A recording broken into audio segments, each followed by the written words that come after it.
This is an historic moment.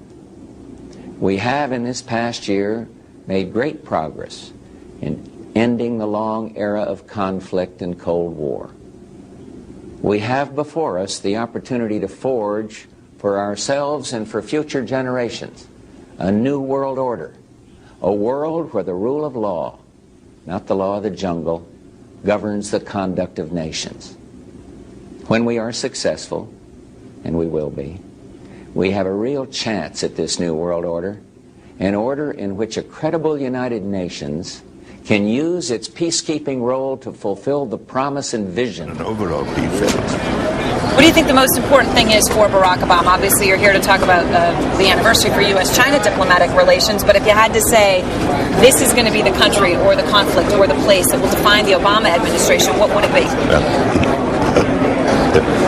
The president-elect is coming into office at a moment when there are upheavals in many parts of the world simultaneously. You have India, Pakistan, you have the jihadist movement.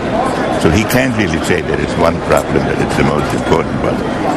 But he can give a new impetus to American foreign policy, partly because the reception of him is so extraordinary around the world. I think his task will be to develop an overall strategy for America in this period when really a new world order can be created. It's a great opportunity. It isn't such a crisis.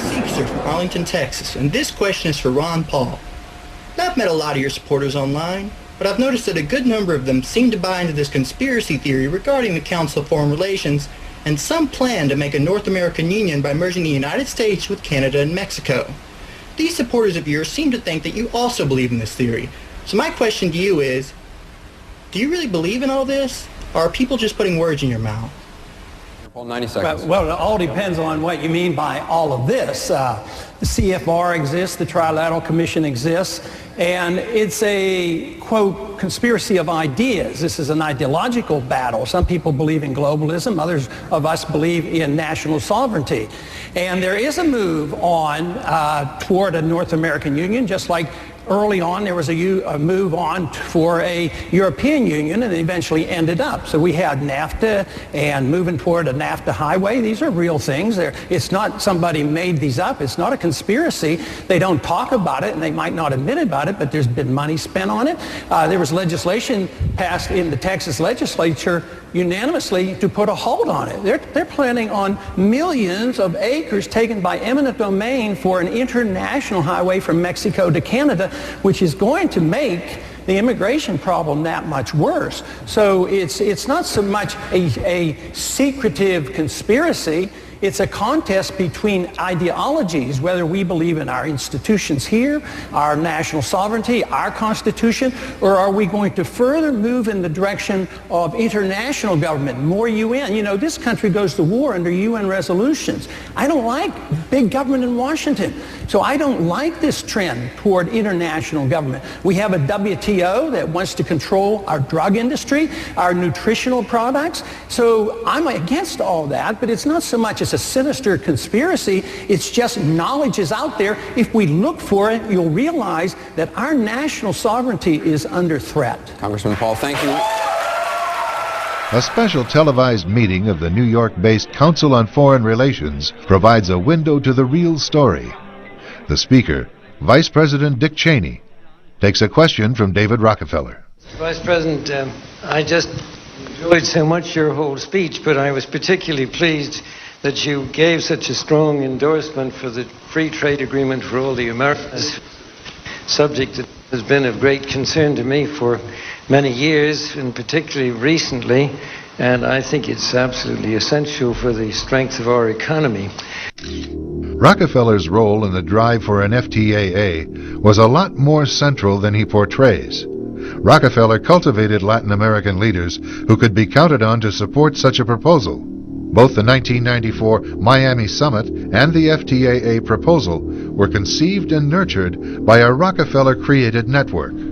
Prominent among the organizations sponsoring the Miami event were the Council of the Americas, founder and honorary chairman David Rockefeller, the Americas Society, chairman David Rockefeller, The Forum of the Americas, founder David Rockefeller. The Institute for International Economics, financial backer and board member David Rockefeller.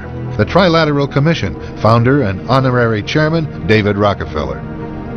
Rockefeller's influence also extends to the current administration.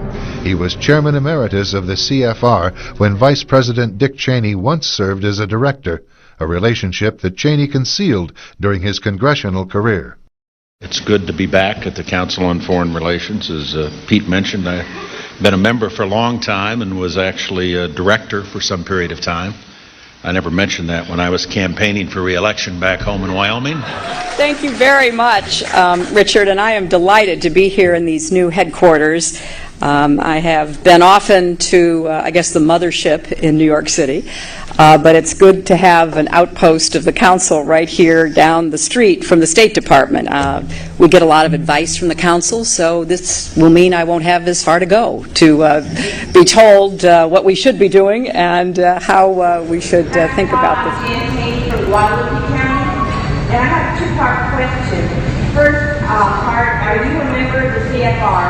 And if your answer is no, do you think that you are possibly the only candidate running on a Republican ticket who is not a member of the CFR?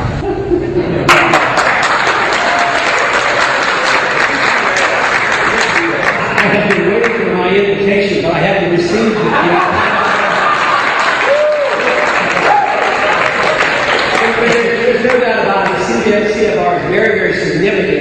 It used to be, really secretive. Unfortunately for us, they're much bolder. A lot of people know about the CFR and the Trilateral Commission, but they're very, very influential. I would like to make sure that someday ISI has an organization as influential as that, and that to be as an intellectual, influence. But they have the CFR and Trilateral Commission are very influential and they're very much controlled, at the Wall Street level and the military-industrial complex.